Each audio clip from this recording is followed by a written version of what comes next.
Let's open them up. Scalpel. Are you looking at me, Dino? We're losing adrenaline now. You'll never amount to anything, Pirate. Everybody clear. You scum. We've lost him.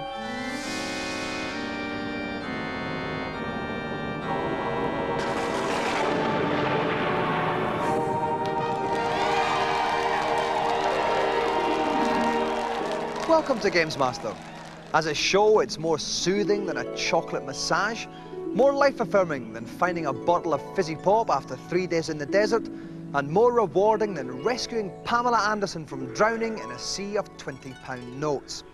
Later on in the show, we'll have a top challenge on total basketball, but first, funny boys make movies in an event we're calling Blokes on Film. You're in the director's chair, so you call the shots. Director's Lab is a PC package that allows you to cut and paste hundreds of sounds and pictures together to create your own movie. The technique's similar to professional editing software, not that we'd know anything about that. The pictures are laid in sequence along a bar and the accompanying sound added underneath, along with any special effects your directorial instincts demand. Once completed, it's off to the screening room where you can sit back with a truckload of popcorn and enjoy the fruits of your labour. For this event, our two contestants will be attempting to create their own movie masterpiece, but to make things more interesting, we've selected one clip that both contestants must use in their movie, and this is it. A bloke dancing rather energetically, if rather badly.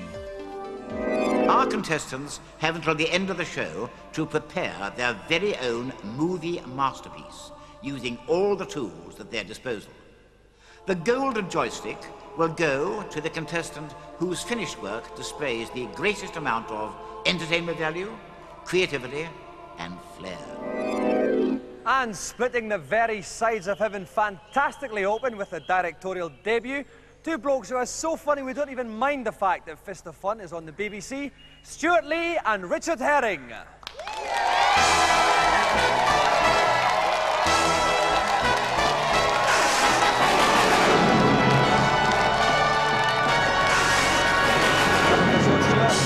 Welcome to the show, Richard. It's a delight for me. Now, first of all, Stuart, just tell us exactly how funny you two are.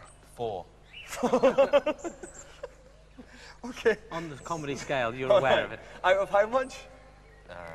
About 5 or 6, About probably. 5. It's like the Richter scale. Yeah. So that's quite a good start. Yeah. That is. And you've never directed anything before, no? That is correct? No. But you are going to be tonight? Yeah. Yeah. And I want to know, obviously, it was only last year that you exploded onto television. I don't use that word lightly. So maybe some of our viewers, they need to know a little bit more about you. So tell us one interesting fact they wouldn't know about you, Stuart. Ooh, I used to work as a researcher for a gardening company. Yeah. Was that a lot of fun? Yeah, it was good, actually. Much laughter action? No. No. But, you know, people often say that's an unusual career move, going from that into comedy. And it is, they're right. It's an unusual career move.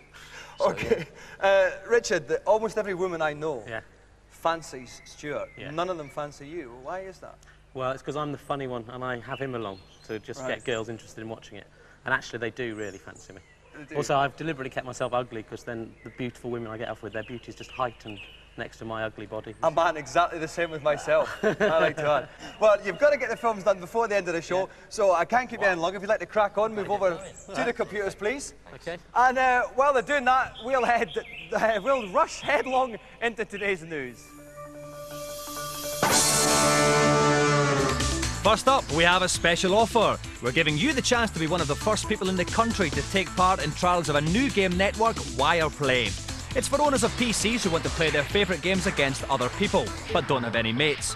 Log on to it via your modem and telephone line, register what game you'd like to play, and the Wireplay computer hooks you up with one of the 3,000 other people on the service. The service proper doesn't begin until late summer, but BT, the producers of Wireplay, are looking for 250 people to take part in their pre-launch test of the system. If you want to be one of them, we'll be giving a free telephone number to call at the end of the show, but you'll need a minimum 486 PC with a 14.4 modem and ideally a CD-ROM drive too. You should also be aware that if you are chosen, you will still have to pay £1.50 per hour off-peak in phone charges whenever you're using the system, but that's cheaper than buying a small Norfolk farming community. No, this isn't the latest game for one of the next generation consoles. This is Toy Story for the humble old Mega Drive. It boasts easily the most impressive graphics of any 16-bit game to date, such as a dinosaur that is so realistic I thought, ooh, I've gone back in time. A variety of game styles are featured, including a plan view driving game and even a Doom-style 3D section. And why are the graphics in Toy Story so hemorrhoid-inducingly good? Well, they're taken straight from the Disney movie of the same name, and we'll be bringing you more on that movie in 2 Shakes of a Lamb's Little Tail. The flying contraption you see here is the winner of this year's annual aerial robotics competition. There is no one controlling this robot. It has to use its own artificial intelligence to navigate an arena and search and pick up a coin. Top work, Scottish robot bloke. Hundreds of competitors are entered each year, and gratifyingly, the majority of them serve to demonstrate that most robots are thick as mince.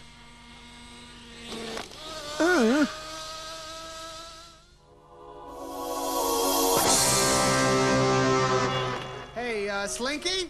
Take an emaciated cowboy called Woody and his strange relationship with a dog, add a whole community of toys who come alive when people aren't around, and add a sprinkling of new characters such as Buzz Lightyear, who doesn't realise he's a toy, and you've got Toy Story, the latest Disney movie that's quite literally making vast amounts of money in the United States. In this scene, Buzz and Woody, having just met, have the first of many disagreements. What? These are plastic. He can't fly. They are a beryllium carbonic alloy, and I can fly. No, you can't. Yes, I can. You can't. Can't. Can't. Tell you, I could fly around this room with my eyes closed. Okay, then, Mr. Lightbeer, prove it. All right, then I will. Stand back, everyone.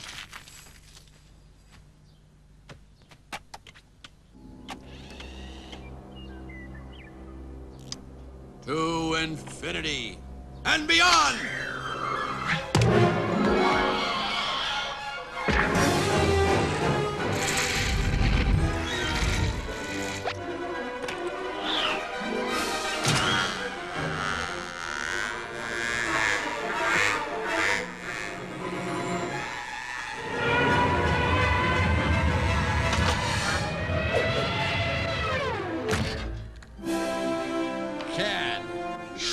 Voices for the rivaling toys were recorded by Tom Hanks and Home Improvement's top bloke, Tim Allen. But that was the easy bit. The hard part was designing and rendering the hundreds of highly detailed computer models that make Toy Story the world's first entirely computer-generated movie. What sets Toy Story apart is not just the astounding quality of the graphics, but the kind of attention to plot and characterization that Mr. Disney bloke excels in. You are a sad, strange little man. This isn't a bunch of tedious computer graphics trying to impress you, but a no-holds-barred roller coaster ride of human emotion that looks set to equal The Lion King in its appeal. This cannot be happening to me. Sheriff, this is no time to panic. This is the perfect time to panic. The action really starts when Buzz and Woody find themselves stranded on the outside world on the very day their owners are moving house. Look out!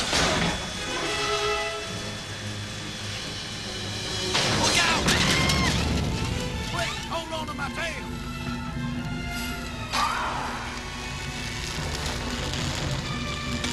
Attaboy, Slink!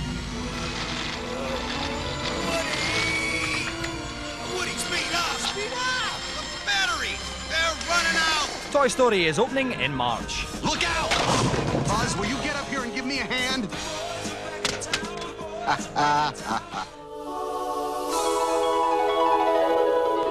There's an air of great concentration here. We have the dangerously attractive Stewart Lee and the quite simply funny Richard Herring trying to make their own movie by the end of the show on Director's Lab.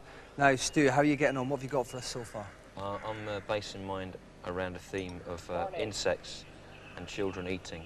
This kid eating, that's brilliant, look at it.